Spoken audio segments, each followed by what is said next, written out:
जो ओबीसी वाले हैं, ओबीसी वालों का आज के दिन जो हक मांगा जा रहा है तरीके से, आवाज ही नहीं उठा पा रहे, क्योंकि इनकी ताकत ही नहीं है। अलग अलग बटे रहे, धर्म के नाम पे ड्रामा करते रहे, थोड़ा पैसा है तो कथा के चक्कर में पड़ जाएंगे, कर्जा लेके भंडारा करवाएंगे, कथा करवाएंगे। वो SC ST वाले को छुआछूत के चक्कर में वो चीज को समझ गया, तो उसने अपना पैसा धर्म के नाम पर वेस्ट करना बंद कर दिया, इसलिए वो थोड़े सुखी है, क्योंकि उन्होंने छुआछूत भेदभाव ज्यादा देखा। आज भी उनके साथ जानवरों की तरह व्यवहार करते हैं, तो आज भी उनको एक होना मजबूरी है।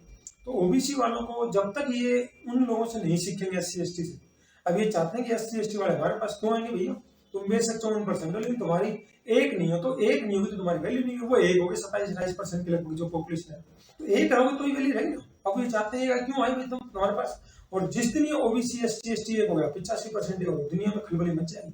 JNU यूनिवर्सिटी में प्रोफेसर को थप्पड़ मारा, वो भी सीधा थप्पड़ मार की इतनी हिम्मत, और उसके वो ओबीसी वाला प्रोफेसर था वो गया था और पुलिस के सामने, प्रिंसिपल के सामने ये थप्पड़ मारा जा रहा है, उसके खिलाफ FIR हुई आज तक, क्योंकि ये चाहते हैं जानबूझ के गुंडागर्दी चाहते हैं। अब विरोध हो तो फिर ड्रामा रचते भी आतंकवादी है। अभी सबको पता है दिल्ली में जो ब्लास्ट हुआ लाल किले में, कौन था नाम, मुसलमान का ले, मुसलमान की गाड़ी तो पहले थी, अब किसकी है। तो ये अलग अलग तरीके से लोगों को बेवकूफ बनाने के लिए ड्रामा। जो स्कूल बंद कर दिए, 90,000 स्कूल बंद किए, तब कहना 94,000 स्कूल और बंद करने की तैयारी चल रही है। 94,000 स्कूल बंद होने का मतलब है, और जो गरीब बच्चे हैं उनका क्या हालत, रोजगार भी चाहिए और वो पढ़ने की हालत नहीं बचेगी। धीरे धीरे प्राइवेट इंस्टीट्यूट है, उनका एक साल का खर्चा 4 से 5 लाख रुपए एक बच्चे, 5 साल का 20-25 लाख चाहिए, और उसके बाद गारंटी नौकरी मिल जाएगी। आम बंदे को उससे दूर कर दिया, उसके मान लो 2-3 बच्चे हैं, उसको और भी खर्चे में, तो कहाँ जाए। तो ये बहुत खतरनाक खेल खेलते हैं। शिक्षा, स्वास्थ्य और न्याय से जब दूर करते हैं, न्याय में भी है यार, कोई एक आध बात को छोड़ दो, षड्यंत्र चल रहे दबा के। तो शिक्षा, स्वास्थ्य और न्याय नहीं मिलेगा तो लोग क्या हो, कमजोर हो जाएंगे, कमजोर हो जाएंगे तो कुछ कर नहीं पाएंगे।